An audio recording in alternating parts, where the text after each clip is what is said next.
Hello, welcome. I'm gonna show you this song. It's called "The Tale of the Rattlesnake Part 2. And check this out. Boom. Here's the session. I'm gonna assume you've heard it already, but if you haven't, I'll put a link in the description so you can listen to it there.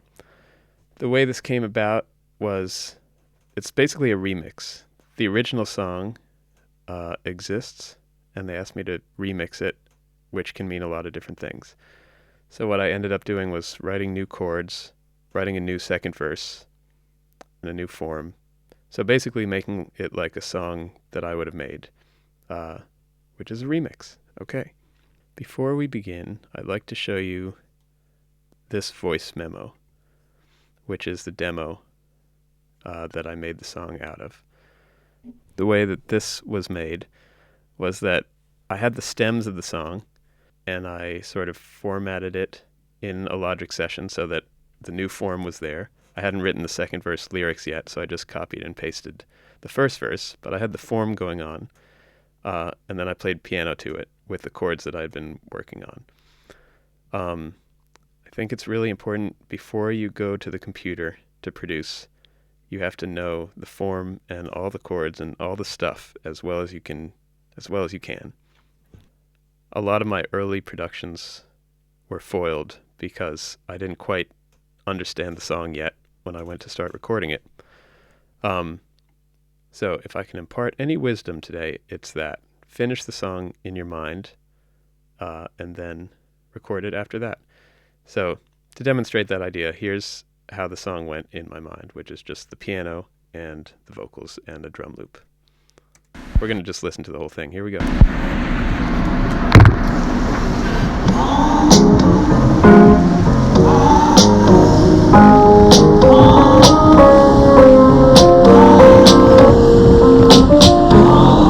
the CP70 piano.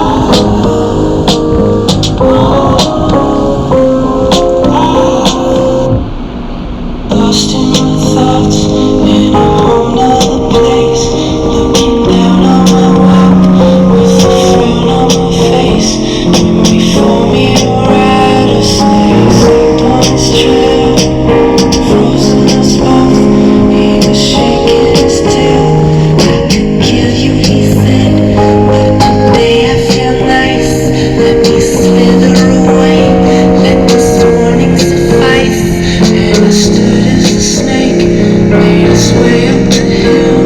All awareness was sharp from the thrill of the deal. No longer lost in my thoughts with the breath. Had a pep to my step. I had led to the crest. Thanks to the rattlesnake, I passed the test with another day here, with the heart in my chest. Oh no. Change that chord, you'll see. Could I have known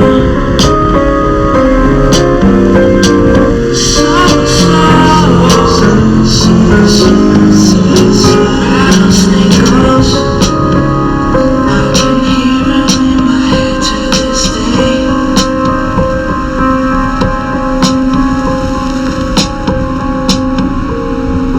Lost in my thoughts, in a whole nother Here's the verse I replaced. looking down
All right. Hope you enjoyed that. I wonder where my little square should actually be, because there's probably the subscribe thing on the bottom right. It should probably be here. Hope you enjoy me right there.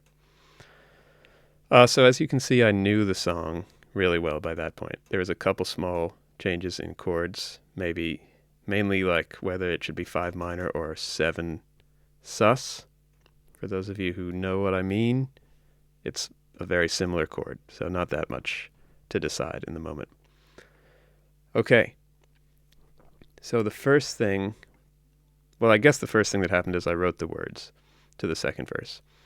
But then the recording process, let's just take a look, huh? The first thing I did, actually, I guess I did this before I even started recording, but when I made the demo, was making this drum loop, because I had a drum stem that was just all the drums together. So I sort of cut them up to be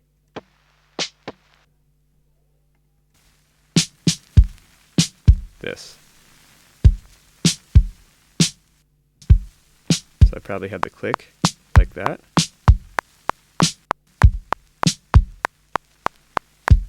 All right, and that hiss and crackle is built into the stem, which played a role later.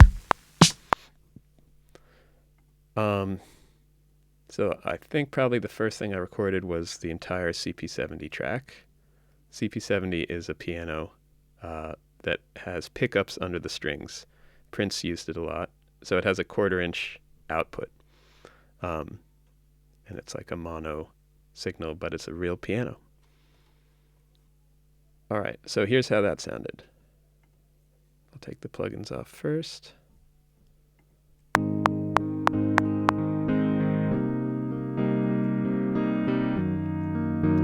That's the raw piano.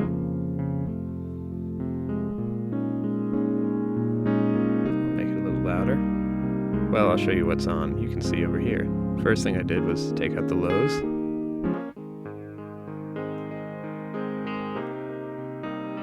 Sketch cassette, my old friend. So it got major compression going on over here.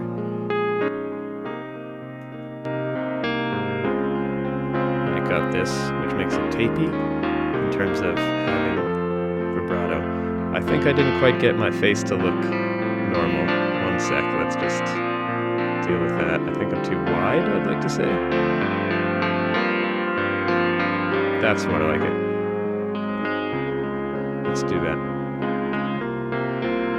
Oh no. Hey. Okay, not that interesting. Then C6 over here is taking out the highs, the part of it that is like eh. Alright.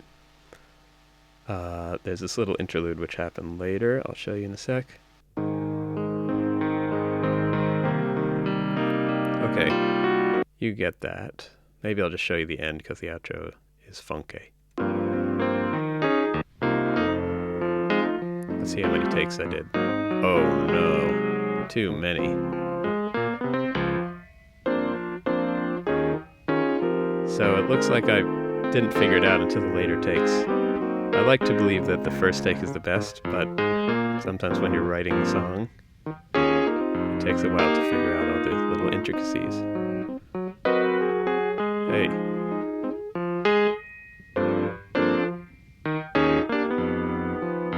I like that moment.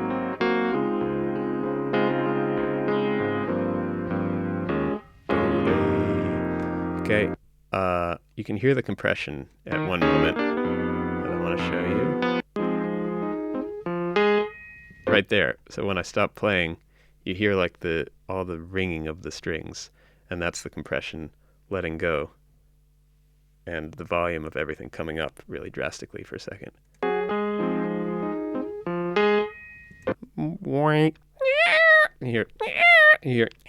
You hear because of that. Here's what's going to happen now. Before we look at the other tracks, I am going to play the whole song, but I'm going to talk through it. So the step one was the writing of the song, and now the production of the song has to do not with choosing the chords, because that happened earlier. It has to do with choosing how the song grows, the arc of the song. That can happen in a couple different ways. Ways. I like to think in the different dimensions. So there's width, which has to do with panning, right? Whether things are like here or here. I guess height, which has to do with frequency range. So if something's really sparkly, it's going to be here, and if it's really subby, it's going to be here, and if it's mid-rangey, it's going to be here. Is there another dimension? There's forward and backwards, which has to do with reverb and delay. I don't really think about that much in the production process. I think that's a mix thing. That's like adding the perfect reverbs and stuff, which I'm not that concerned about at this stage. Okay, we've got up and down and side to side. I guess that's basically it. So that's, I think, one of the big deals about production. I mean, some songs are just sort of one vibe the whole time, in which case you don't have to worry as much about those things changing. But I tend to make things that are dynamic, that change a lot during them. And this song is a good example. So I'm going to play that now and talk about it. So it starts with, this is one of my favorite early plugins, early meaning that I used to use a lot and now I don't use as much, but I still love it. It's a free plugin, the Isotope Vinyl. I used this on When It Was Summer in the middle section. So the song starts with this. All right, I'm going to actually pause and talk. So this is making it extremely small in both the dimensions. It is mono. This has a mono button on it somewhere, I think. Maybe I just did it with panning. I don't see where that is right now. But I know that this section is mono. So that's the most smallest of the width part of it. It's all in the center. And then this is taking out all the highs and lows. So it's also, it's like a little square in the middle of the possibilities. So we started there, so we have a lot of room to grow.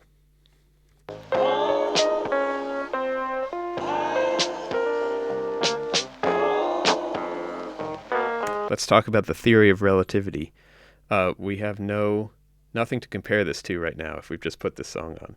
So it makes us think that, oh, maybe this is the whole frequency range.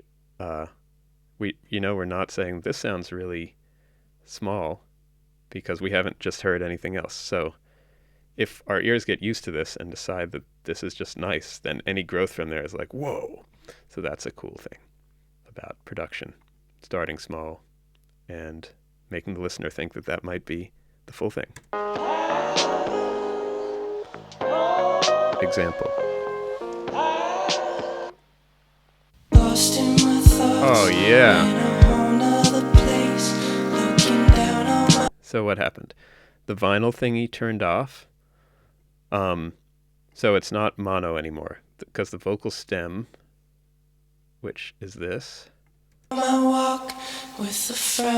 stereo. It's two of him. So we immediately went like this. Oh, you can't see that. Hold on. You know what my hands just did, but let's see if I can give you a little more of me. Nope. Nope. Nope. Ooh. Ha! This happened when the vinyl turned off. We got more width. We also got more height because it took away the filter that was taking off all the highs and lows. So we have only one keyboard instrument so far, one like comping instrument. We have no bass. We just have drums and vocals.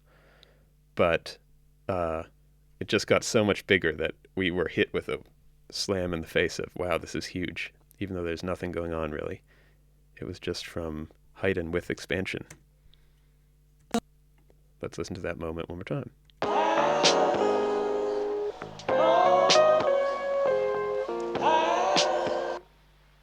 Lost in my thoughts. Nice. In a whole Good job. nother place. Thanks. Looking down on my walk with a frown on my face.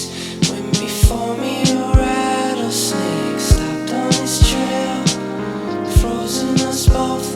He was shaking his tail. I could kill you, he Okay. Verse 1.5, or verse 2, as some call it. We have a big width expansion again.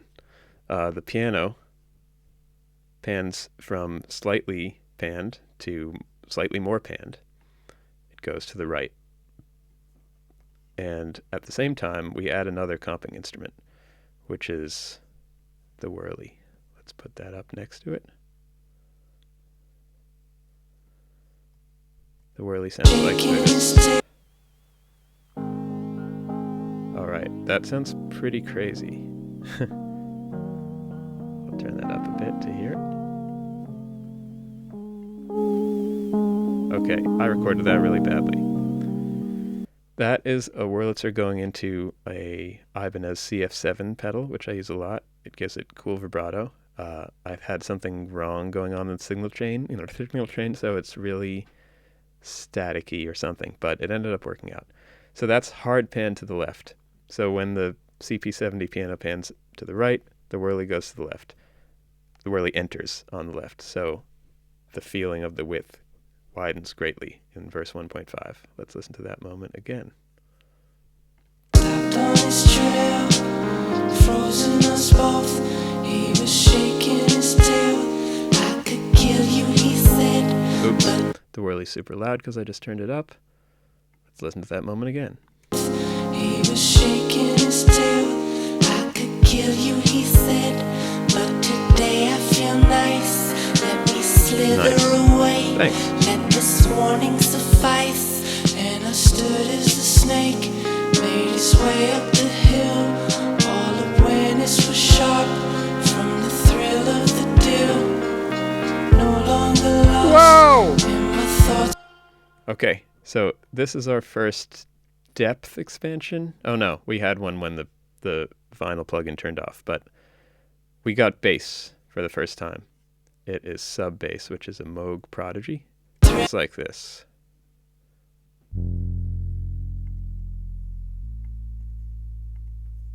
No, no, no, no, no.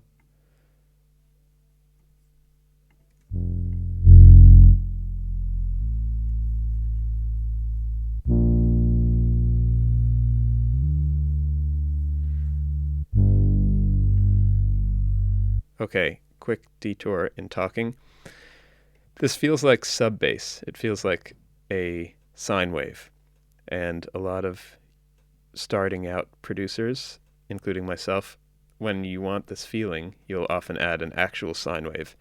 But it turns out that that makes it muddy, and it's hard to define the bass when it's actually just the lowest frequency. So you want to try to get some highs in there secretly. As you can hear, this is a much more complex sound than just a sine wave. It has like some filter coming down. It starts with more highs than it ends with. It goes ow. Sort of, a little maybe. It definitely has volume envelope, so it starts louder. It's not just oh, it's oh, right? So now listen to it in the track, and you'll notice that you don't hear any of that. It just feels like sub bass.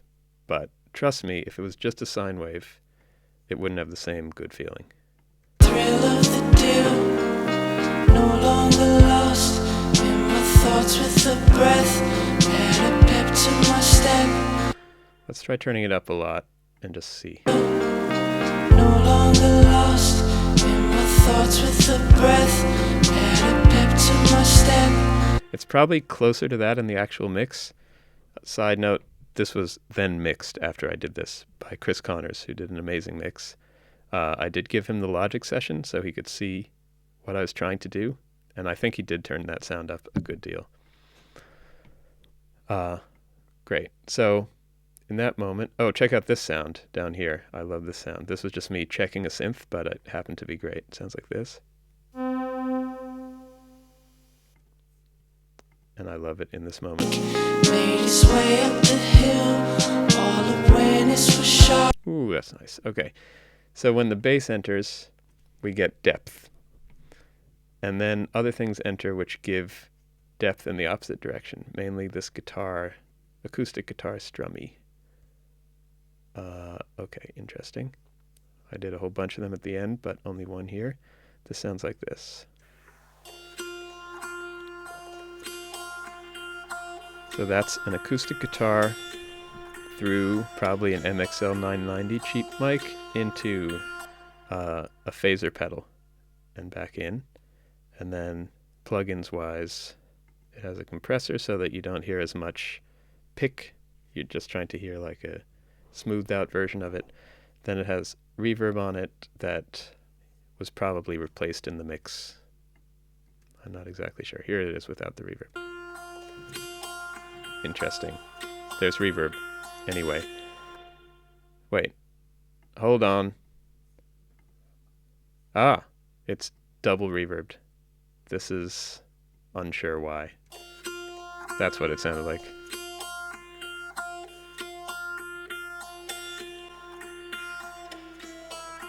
Hear that little note that changes? Okay, listen for it. No longer lost in my thoughts with the breath. Add a pep to my step. I had leapt to the crest. Thanks to the rattlesnake, I passed the test. And then it plays. Bow, bow. Rattlesnake, I passed the test. With Sick. So that is the high frequency. So we've gotten bass and highs, so we've gotten bigger depth going on. Interesting, in the second verse, an extra snare entered. Let's see what that kill is. you, he said, but today I feel Oh, it's just a 2 and 4 that was missing from the original loop.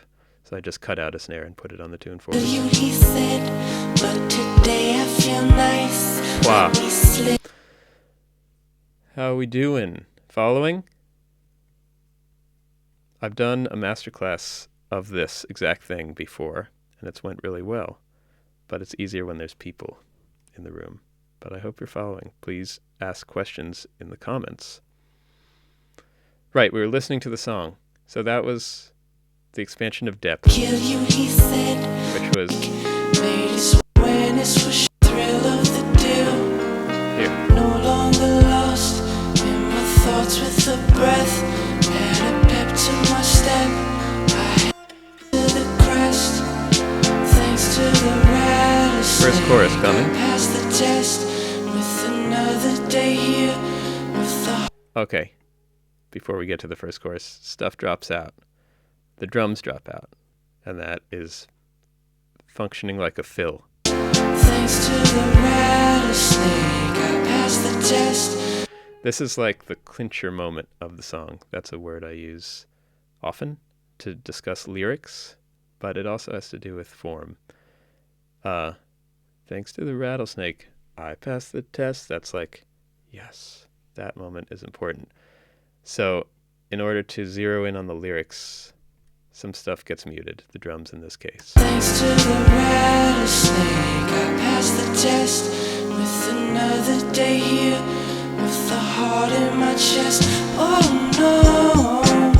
no. Okay, so here's the first time the groove comes in, meaning the bass comes in. This is no longer synth bass, but real bass.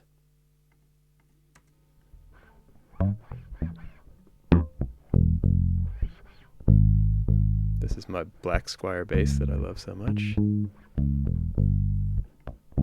Nope.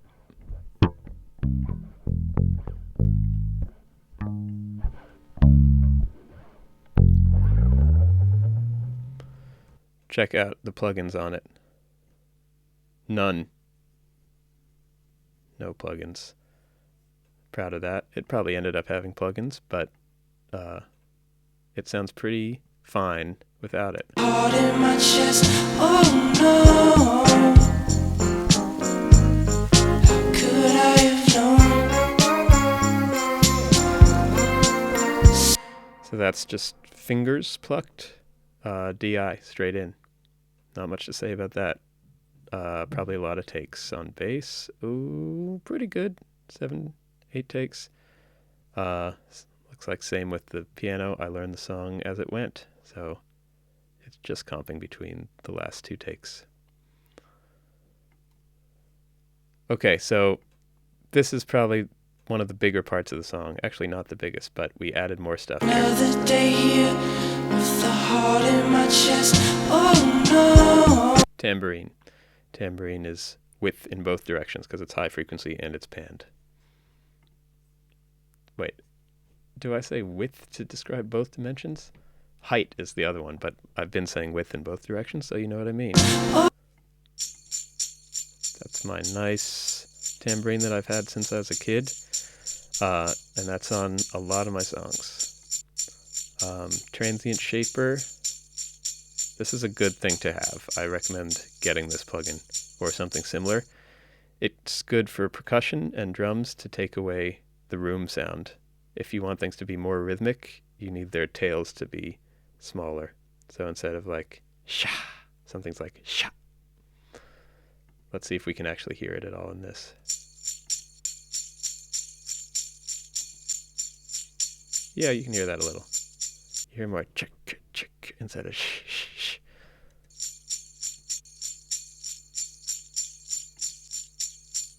Yeah, I hear it. Let's do an extreme to hear that. I described that well. Okay. And took out all the lows and highs. Let's see the difference there. Interesting. So I really hear the highs be annoying. They just sound sandy, and it doesn't sound vintage. That sounds nicer.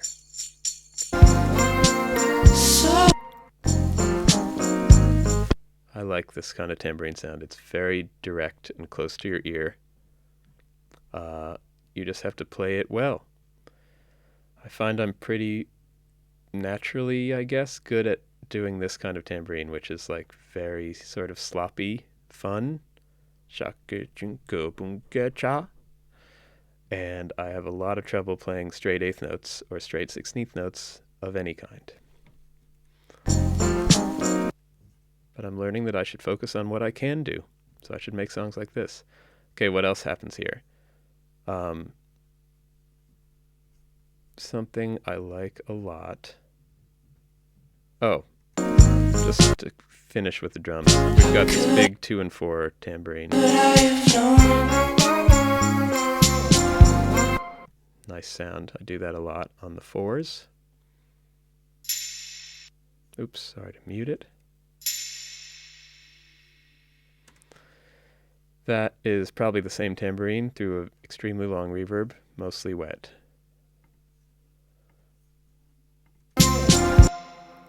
There's probably also snaps or claps here. Oh, there's a snap. Okay, so on the 2s there's a snap, and on the 4s there's a tambourine. On the big 2s and the big 4s, here's what I mean.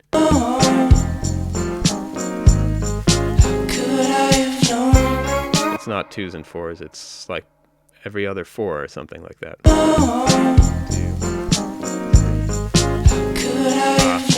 and a 4, and then big canvas. Yep, look at that. Nope, nothing. Sorry.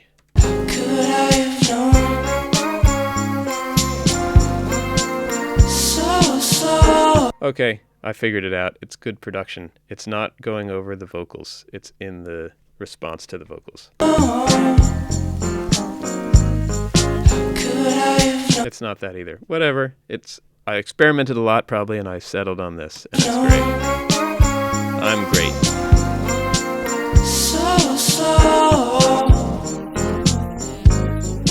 Rattlesnake goes. Okay, thanks for bearing with me through that. Well, the other thing that happens here is the line, the response to the chorus, which is not part of the actual song. This is something I added. Just like the chords. This thing. Could I have known?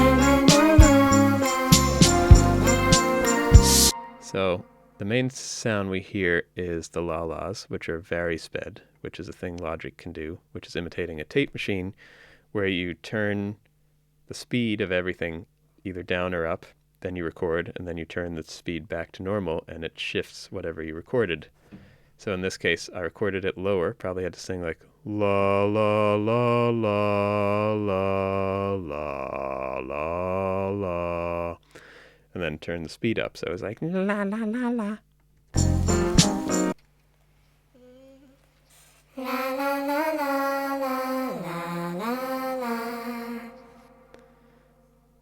Let's see what we got on there. Pretty much nothing but compression and my normal reverb. Let's see how far I vari-sped it. Here's the vari-speed knob, which if you can't find in Logic, you control click in this gray area to customize control bar and display, and go to LCD area, and vari-speed is right here, and you have to check that. And then you just click out of it and it's there. Okay, so let's listen. It was probably like... That's still too high. Went pretty far down. Too low.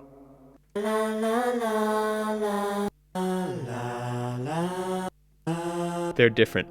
They're different speeds. I can tell some of them sound right and some wrong. So let's...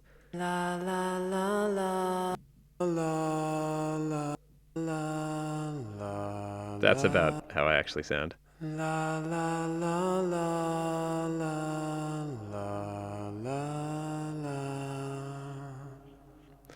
Sometimes it's best to do vibrato slowly. When you vari-sped it down, if you do your normal vibrato, it's going to be like...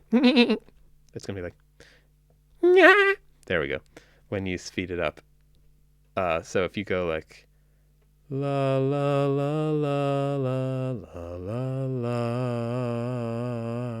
Then when you speed it up, it'll be like la instead of like. Okay.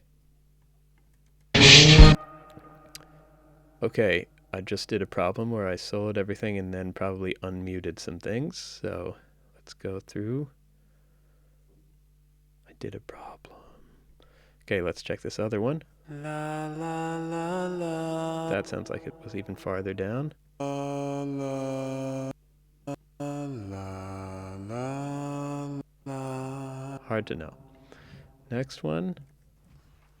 So that's too far, so that was probably less.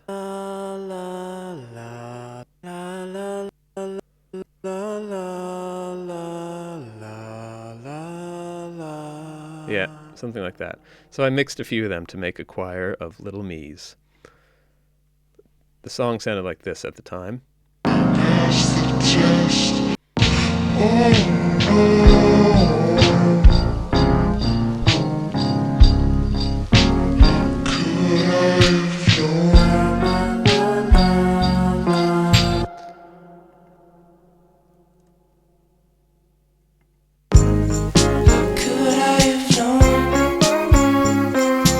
Okay, so the sound is basically made up of the la-las, but we've got other things playing the line too. Here they are, one by one.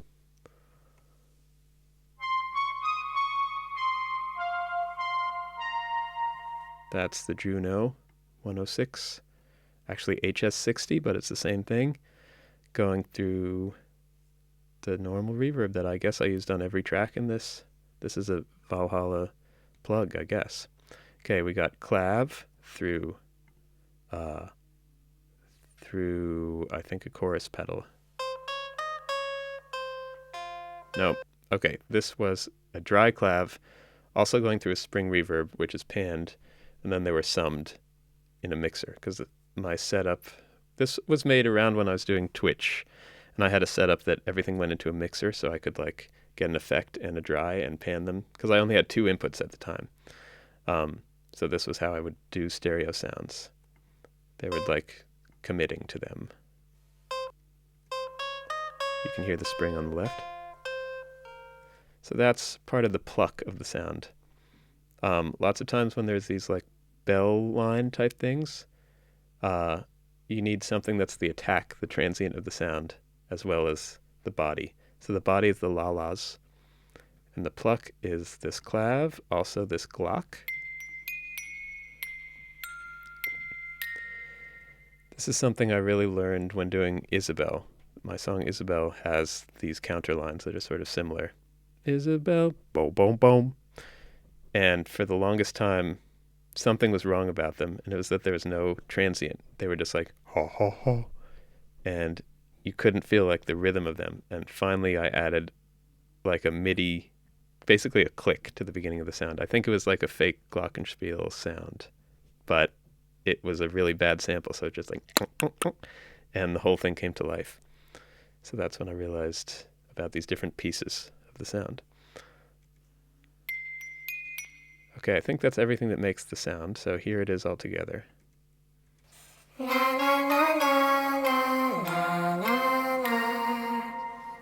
And here it is again, just the laws. So you'll hear, even though this is what you identify as the sound, it's so not the whole thing. Let me show you that in context.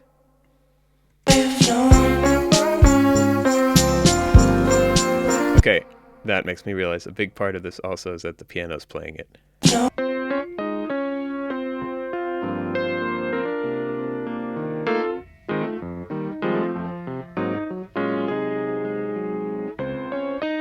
So that's a piece of it.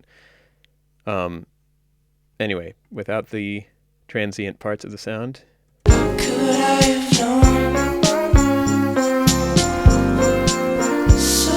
you still hear it, but it's not like, it doesn't jump out of the speakers like, this is an important line. And the transients make it feel like that.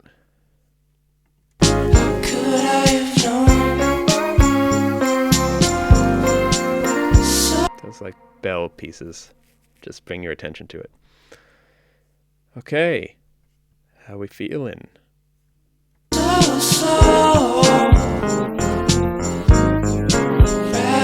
Those harmonies are in the vocal, in the actual stem, which is funny. So the rattlesnake goes. They're completely dry, and the main vocal is wet. And I did a whole mix revision with Chris, asking him about like how to separate that and treat it differently, and there was no option to do so, and it's fine. So rattlesnake goes. This is a fun part here. So this is like the haunted house moment, which I guess is almost a bridge. It's just like a little section of the song that's different than all the rest of it, which I don't think I quite had figured out when I made the demo. I think it materialized all of a sudden when I was actually doing the computer. So what I'm trying to say is, don't think of anything first. Just go straight to the computer immediately and try to make something.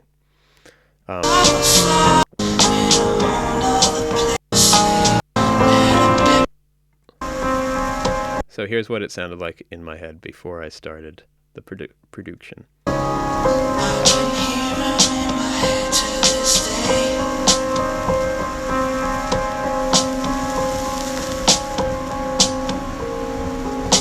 Okay, I did sort of have the idea. I think I was hearing some kind of haunted feeling, because those three notes together, to me, make haunted. It's like if that were played high on a tinkly thing and you saw a horror movie, it would make sense.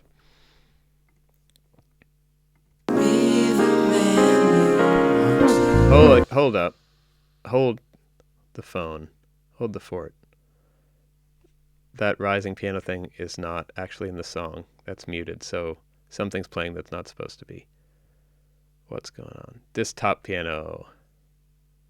No other way. Okay, hopefully that has just resolved itself. Okay, back to the haunted house moments. Okay, so I chopped the vocal here for the hear him in my head to this day and put it through some, oh, no, put it through this effect, which was a plug for Valhalla. Just tried to make it feel like, so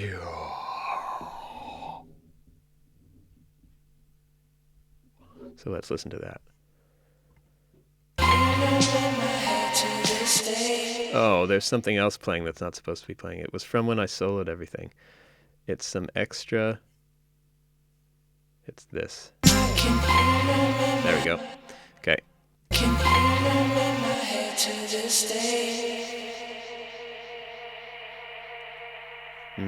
Automated up the feedback.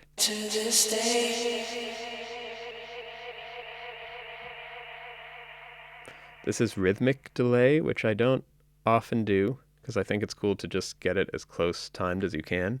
But this, I bet, is in time. What I mean by that is... Oh, no. Okay, good. I tend to not use the note value and instead just move the milliseconds around until it feels right, because you're never going to get it exactly right. And those slight discrepancies are part of what make things feel alive. You can hear it drifting apart from the click. And yeah, if everything's locked, it just feels modern in a way that I don't like. Okay, that's happening. Looks like I ran the word day into some plugin or into something. Let's see what this is.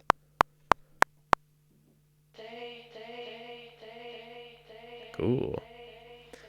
So that might be going through actual gear. Must be a stereo. Oh, maybe I just... What would I have done at the time? I don't know. I don't think I had a stereo delay analog gear. But I ran it in... Since there's no plugins here, I can tell I ran it into something. So together?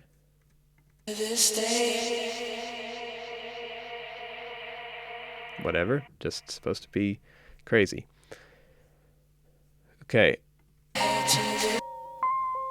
The haunted starts with the whirly on the left.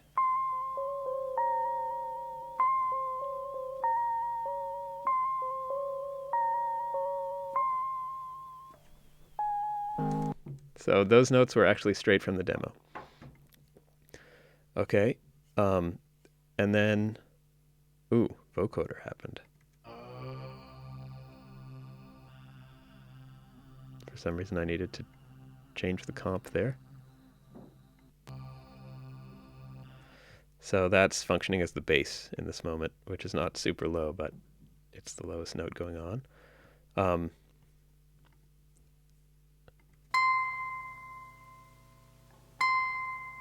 That's clav with the reverb again. So that is combining with the whirly to make this.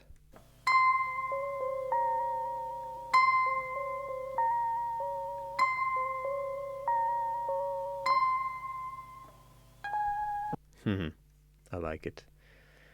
Okay. All right. And then I got a bunch of samples going on. These are from a Mellotron plugin that I have called Sample Tank, which I've used for many years. I used this live on when I used to play with Nick Hakim, when I had the setup of the whirly and the MIDI keyboard. The MIDI keyboard was mainly sounds from this Mellotron plugin. So I recorded these directly in. They're mostly from the Optigan section of the plugin. Let's hear them.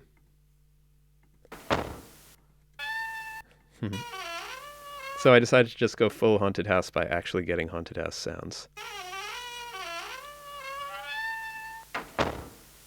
Okay.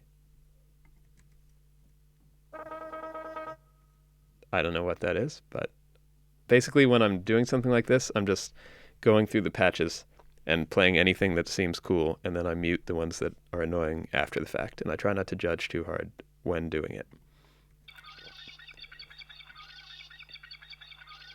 That's cool. It's actually seagulls, but it sounds sort of like a creaky wheel or something on a wagon.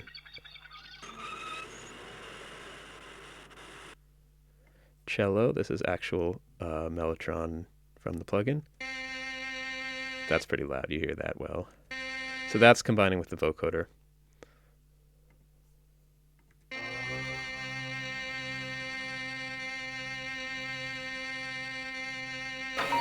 Whatever.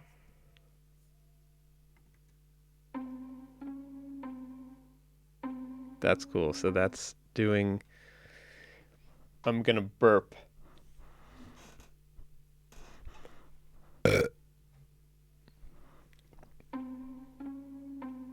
This is going half the speed of the whirly line, I think. The whirly's bee, bee, boo, doo, boo, bee, boo, doo, boo. This is bee, boo, doo, boo. I don't have much more to say about why that works. I wouldn't expect something like that would always work, but this just sounds like good string arranging or something. I wouldn't say I really know what I'm doing there, but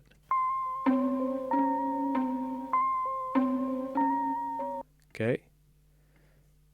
Pluck string. Oh yeah, this is one of my favorite samples. This is the pizzicato thing on the Mellotron. All that reverb in there is actually in the sample. Scary snap, that's just snap through reverb. And what's this pluck? Huh, I don't know what that is. It sounds like the mod wheel is up. That's all I can say. So let's hear it together. I can hear them in my head to this day.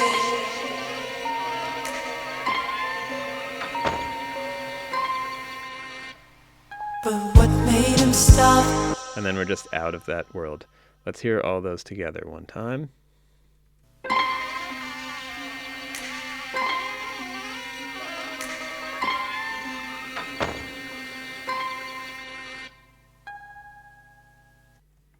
And that's that section. Okay. Next comes my verse. Yes. Yeah. So the singer is Juicebox. He's an amazing singer, and he has a very different range than me in that I guess he's a tenor, you call it, which means he sings his natural tone of voice is like a minor third higher than mine or so, which is actually a large amount in singing. So it was pretty hard for me to... I was trying to sound like I was him, and I did a couple things to get there. The main thing was just try to change my vowels.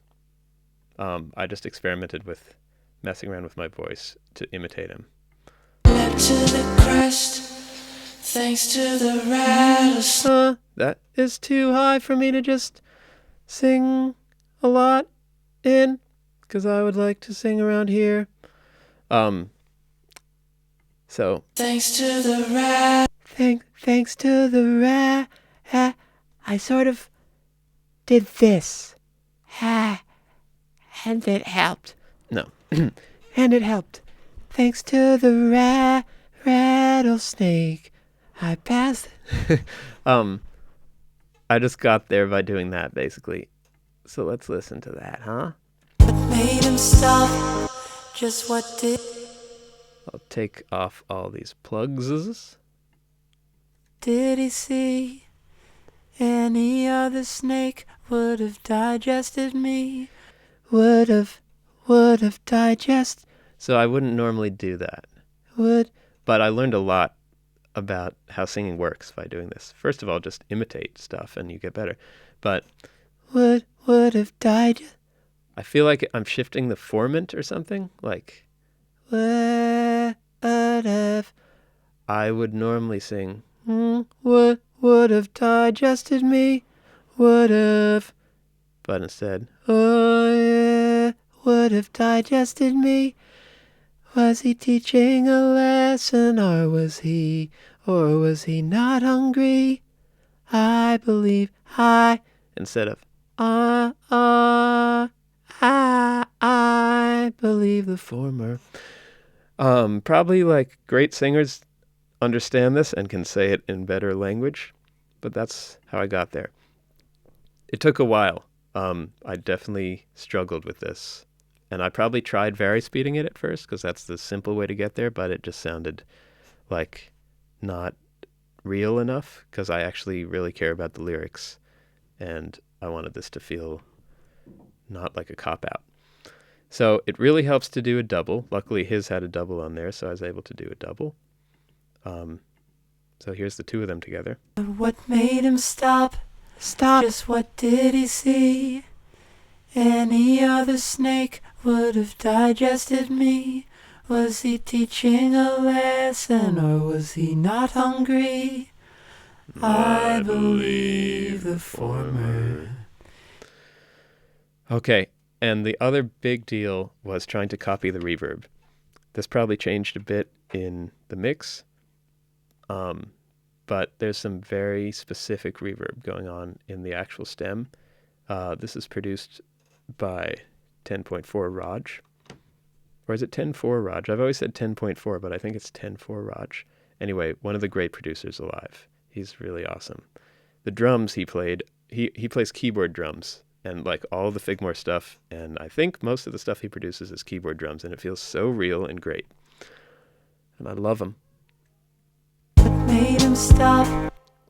So let's listen to the reverb of the original vocal. Heart in my chest, oh no. Damn, he sounds much better at singing. The rattlesnake, I passed. Okay, so the thing I hear about the reverb is that it sounds like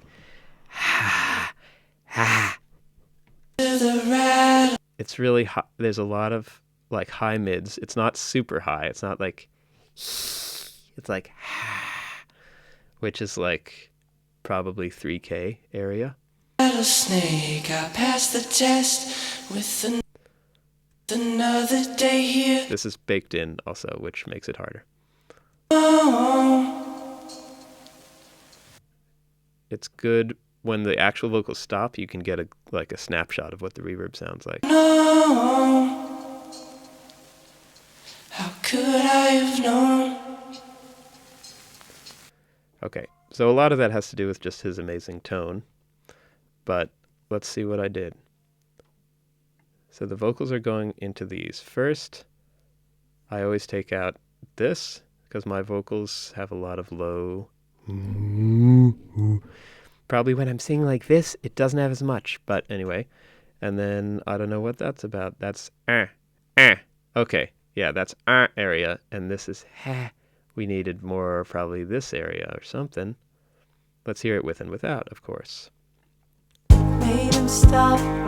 Just what did he see?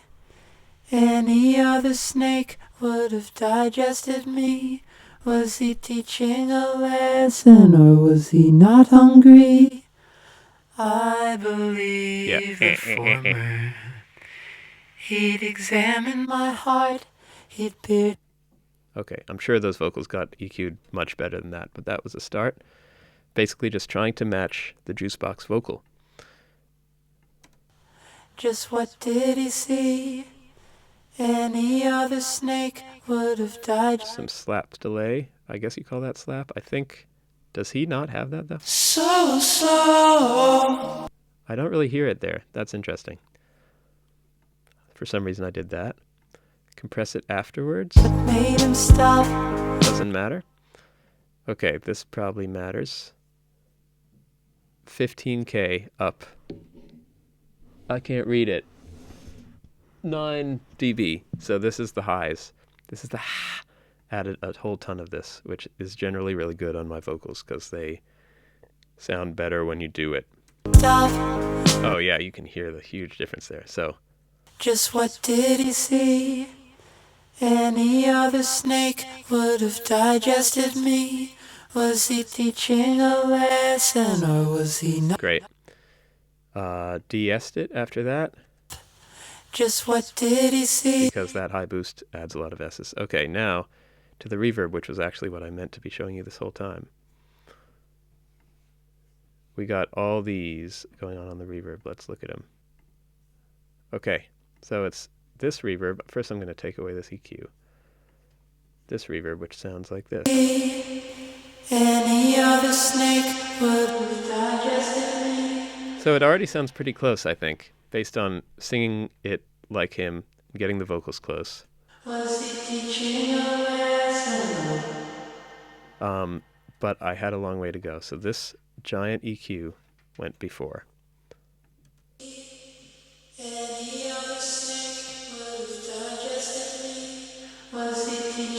So it's mainly taking out It's taking out like most of the body of the sound.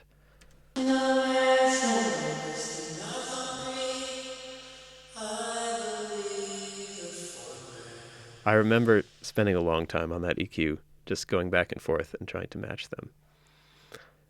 Let's compare.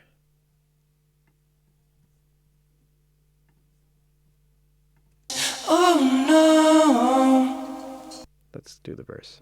For me, a rattlesnake stopped on his trail. Just what did he see?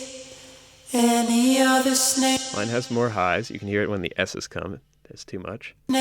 would have digested me.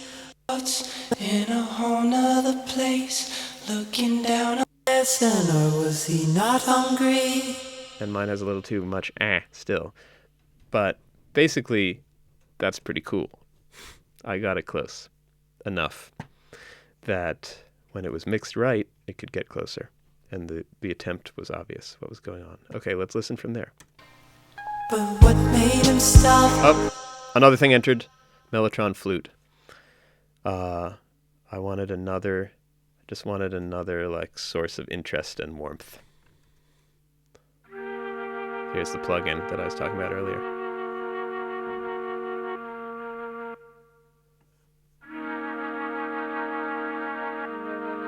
Whoa, sort of interesting chords, taking out a lot of lows. It actually sounds like this. Don't need any of the ooh, that's being taken up. When you have a lot of comping instruments playing chords that are dense, playing fat chords, you need to take out the 200 hertz of most things. Not all the way out, but that's the part that builds up and makes it muddy, and that plagued everything I did up until a few years ago. Let's listen to just these chords and the piano, because I think they're not playing the butter notes. I don't exactly know.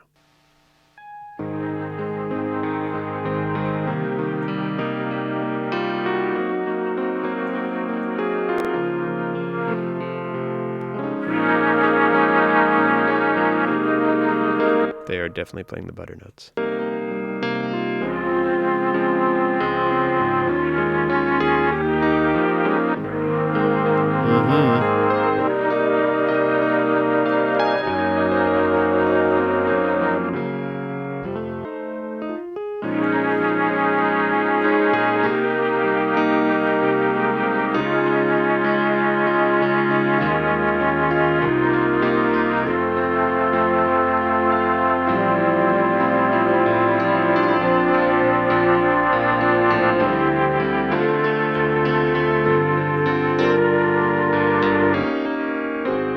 That felt nice to me. I enjoyed that immensely. Wow. What made him stop? Just what did he see? And after all that, they're turned down so far that you can't even hear them. Any other snake would have digested me. That's a lesson there, right? Listen to the vocal. And if stuff, even if you played it really well, even if it's the sickest chords, if it makes you listen to it instead of the vocal, you have messed up. Was he teaching a lesson, or was he not hungry? I believe the former. He'd examine my heart. Oh, there's a hi-hat. That entered here in mine. So that, yeah, what entered here was the mellotron flute and the hi-hat, which I guess are width in some dimension. We're past that, but that still matters. This is a real hi-hat. I do like to add a real percussion instrument or two if there's a drum loop going. I feel that really ties the room together. The hi-hat, the tambourine earlier is another example of that. Okay, this sounds horrible. This is what is that kind of hi-hat? I forget what it is, but I use it a lot. It's my only hi-hat that I own, and I love it. It's really trashy, but this was before I had a studio, so this was just in my little room. And I just put a mic up and played a take. Let's hear it with the drum loop. I have reverb on it, which is not what I would have expected me to have done. Here it is. Hey.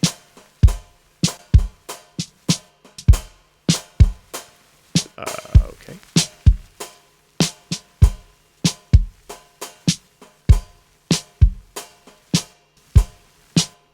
Groove it out. Open the hat.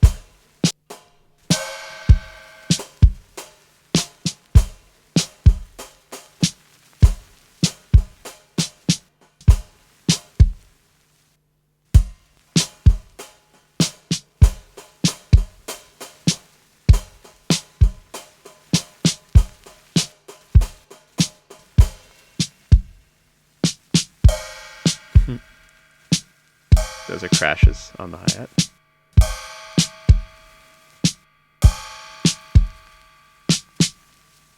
Okay, so that entered there also. Stop. Just what did he see? Let's hear it without the hi-hat for a second. But what made him stop? Just what did he see? Yeah, so the drum beat has sort of this ooh, cha, oh feeling. And by this point in the song, I wanted to just be grabbing those things, and not have it be halting. So that's what the hi-hat's doing. But what made him stop? Just what did he see? Any other snake would have digested me. Was he teaching a lesson, or was he not hungry? I believe the former. He'd examined my heart, he peered into my soul, and with his generosity he gave me control. Vocoder ad-libs. Once the vocoder was plugged in, I couldn't help but doing a little of that. Where is that? So that also entered when I sang. That's basically functioning as a pad that's super soft, but it steps out in a few moments. Let's listen with the piano to understand. It's sort of just another mellotron flute feeling. Turn it up for you. Oh yeah, microshift. So I put this plug in whenever I'm doing a vocoder pad.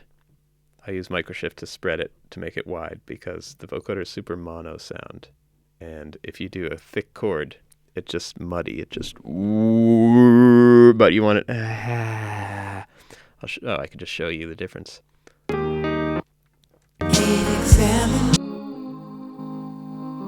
Here it is, mono. It is not good. No matter how great the playing is, it gets in the way of the vocal.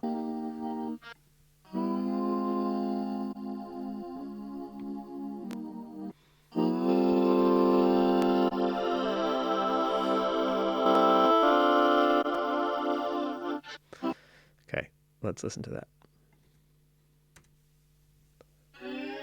Oh, no. With the piano, so we can hear how it functions.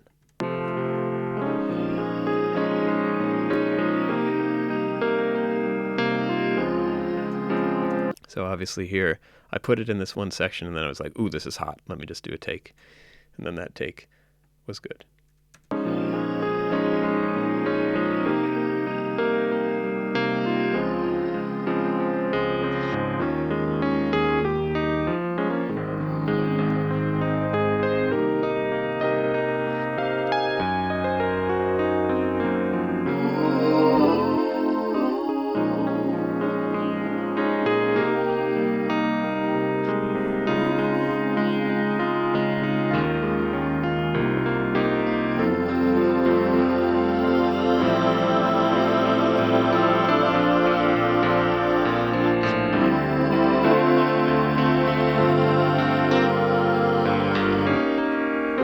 Hallelujah to God. That was nice. Okay. He'd examined my heart, he peered into my soul. And hot damn, we've been doing this for over an hour. Thanks for listening and watching. Oh, maybe I've cut it down in the actual YouTube, so it's slightly less. But anyway, I appreciate your focus. Okay, this next section is the biggest one. So we try to add even more width in all directions. Yeah, a lot of stuff happens here. Does the bass stop?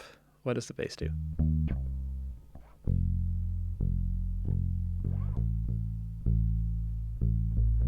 Okay, it basically just plays the roots. I bet, yeah, that probably took a long time to learn. I probably was messing around way too much at the beginning, and I learned that you don't want to hear the bass here. There's so much going on. So I added the sub bass from before on top. It's okay to have two basses.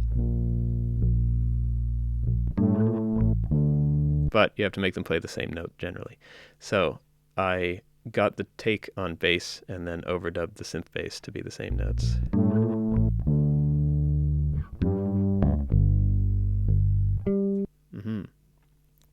So that's the maximum expansion of the width in the downward direction, otherwise known as depth.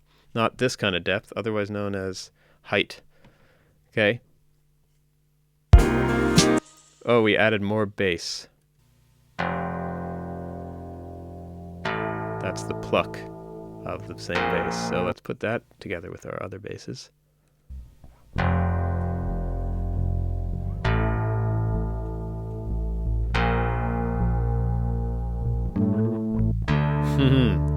Smart. Thanks. So that high note in the fill, you don't want to hear a pluck because you don't want to be taken out of your vibe by hearing down. So it's like boom. Just the low notes need the pluck.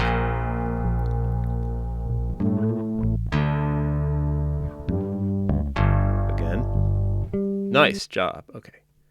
Okay, new pad. This is a thing that I learned from doing the Isabel song. It's a Juicy Juno pad, and I put the tremolo on. This one is in rhythm because it's supposed to be. I would like to have programmed this, but it's just easier to do it on a tremolo plugin. Wah, wah, wah, wah, wah.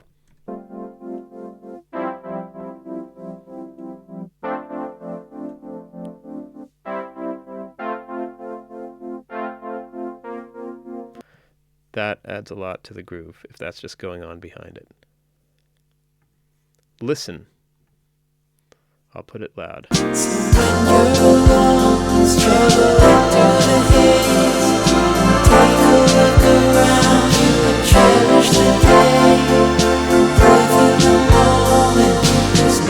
Come on.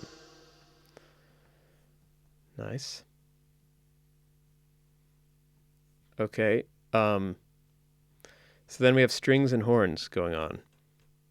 That I don't think was written when I did the voice memo. This is horns, not real horns, but this is what I'm hearing is like Quincy Jones. What's this? A tuba. Quincy Jones like flugelhorn, maybe two flugelhorns, and like a bendy thing. I don't know.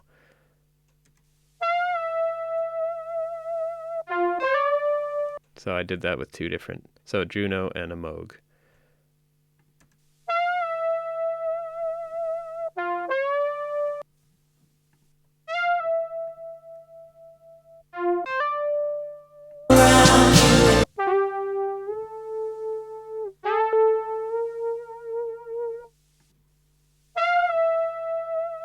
Yeah, when they both bend slightly differently to the note. Yeah.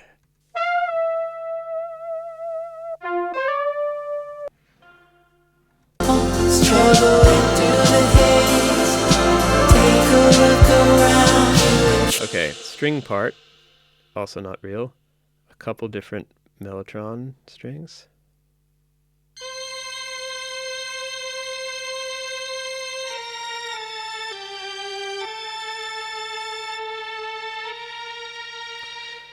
This is something I learned sort of recently. Well, I guess I made this a while ago, but this might have been when I learned it, that if you're going for this soaring, like Disney strings, it's actually octaves, or at least 2 octaves, if not 3 octaves.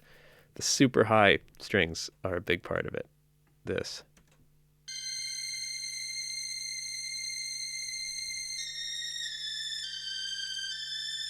It's not something you hear, it just adds to the soaring. Here it is without it.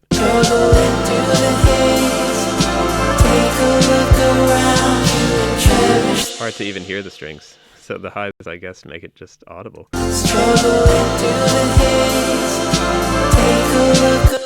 Let me make them all louder. No, that's the 3rd time that's happened today.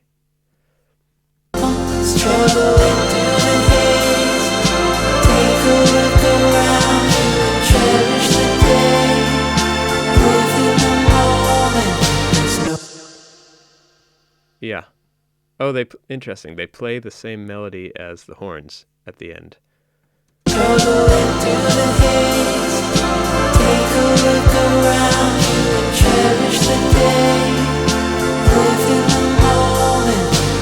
They're like going on their separate tangents and then they meet.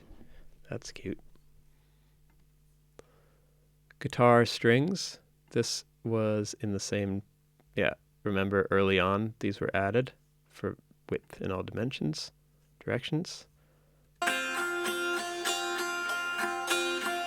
So these were through that phaser pedal again and then through reverb.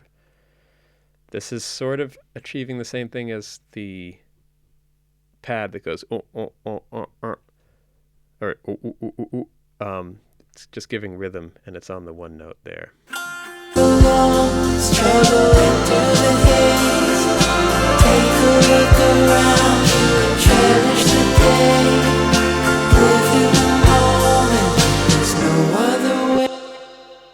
That also, I love the feeling of like, strummy guitar, campfire. It brings the people together. And that's part of what's going on here.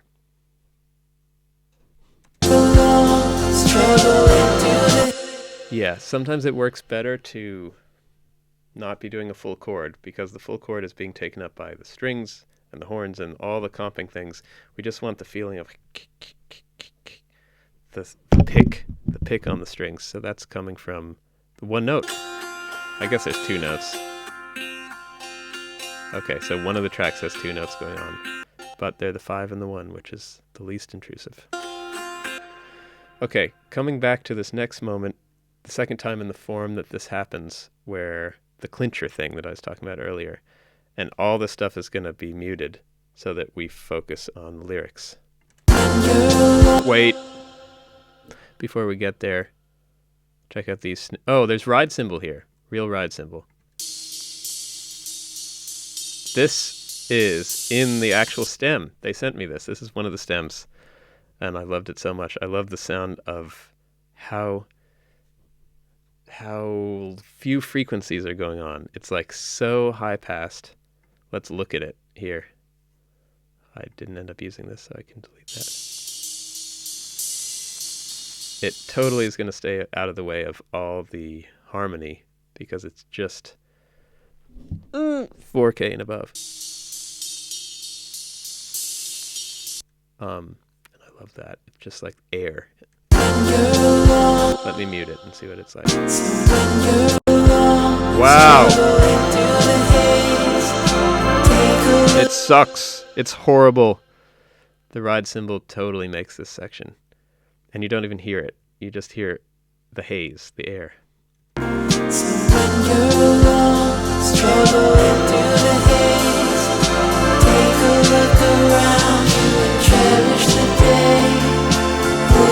Okay, what I was going to show you was these snares. These are from Splice.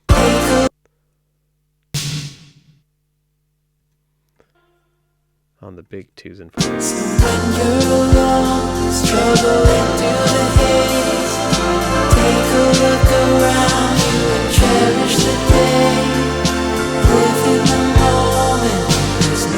Okay, so here's the moment I was about to talk to you about where everything gets muted because it's the clincher There's no other way. Live in the moment. There's no other way. It's like live in the moment. There's no other way to be the man you want to. Listen to the mutes and watch the mutes. By mutes, I mean things stopping playing. Cherish the day, live in the moment. There's no other way to be the man you want to. Oh no. Hello. It drops down to just the whirly and the piano, I think. To be Yep. the man you want to. Outro chorus. Oh no. Okay, we have the wah wah wah wah synth again. That just makes for a happy time. Vocoder's still vibing. Could I We've got the la la la's. Oh, were the vibes playing it before? Interesting, they get added. I think I just forgot to do them the first time, but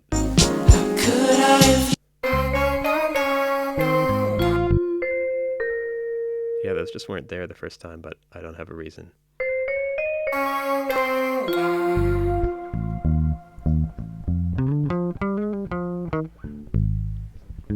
Oh, yes.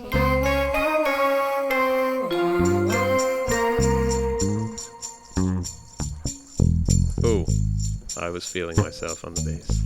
Oh, is that a harmonic? That's probably a mistake, in that I didn't go for that, but it just was a happy accident.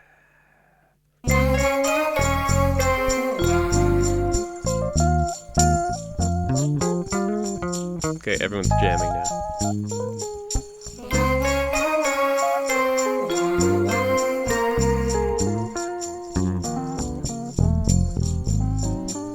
Hey! Okay, I'm gonna add things because this is good. But I'll take out the la-las because you know them now. I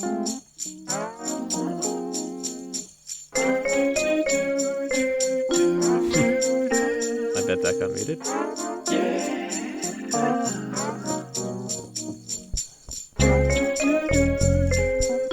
That vocoder can go die.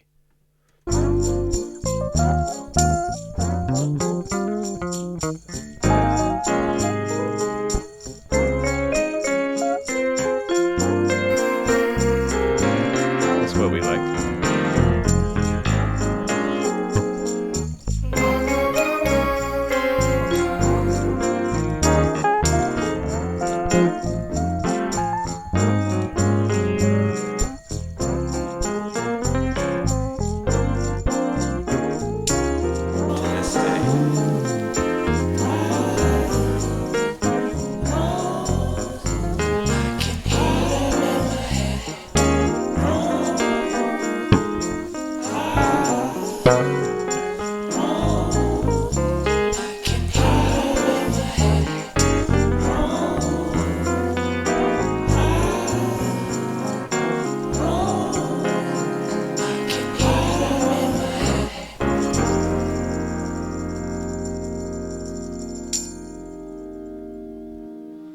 That's it. What's on the master bus? Nothing. Soothe. Wait. Oh, it's stuck down in this other Yay! Made it brighter. And limited. But yeah, that's not at all what the actual mix had on it. I'll play that at the end here. So I sent this session in, and Chris Connors is so amazing at preserving exactly what I meant, only expanding the frequency ranges, making things hit harder, taking away the unpro elements that I don't know how to solve, which is mainly making the vocals feel really good and making the drums feel really good. I feel like maybe it's because it's my main focus in life, or maybe it's because it's easier, but I always like the keys. I don't think need to change that much in this. They're what they're supposed to be.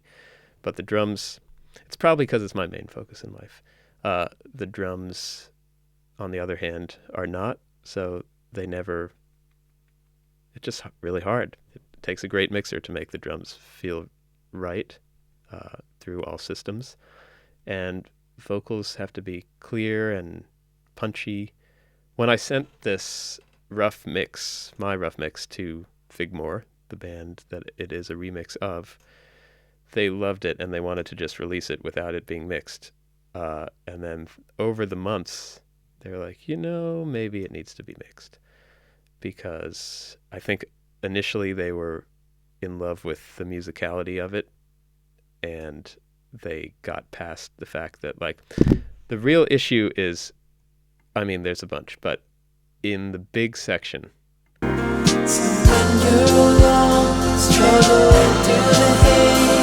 it just doesn't sound polished and great. Like, it's sometimes hard to hear the words. Certain things are too loud.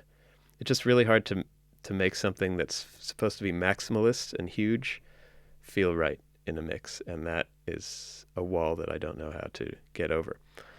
So this was my attempt. Let's listen to that section one more time because I like it. But yeah, I can hear it just not...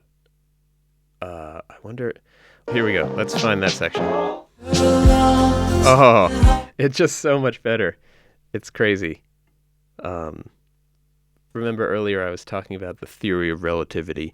You've been listening to this for so long, you can't relate it to how songs actually should sound, so you just think it sounds good. But when you compare it to this, let's listen one more time.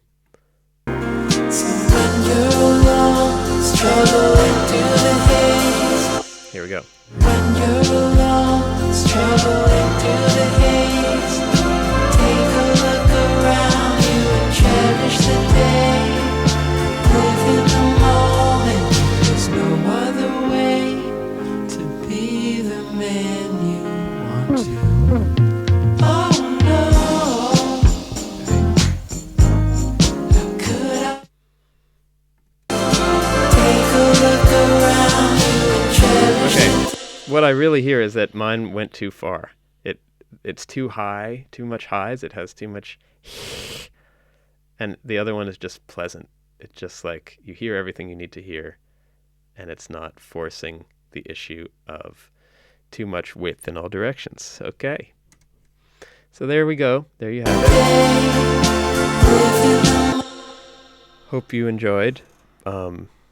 Please share this with people if you think they would enjoy it, and share the song as well.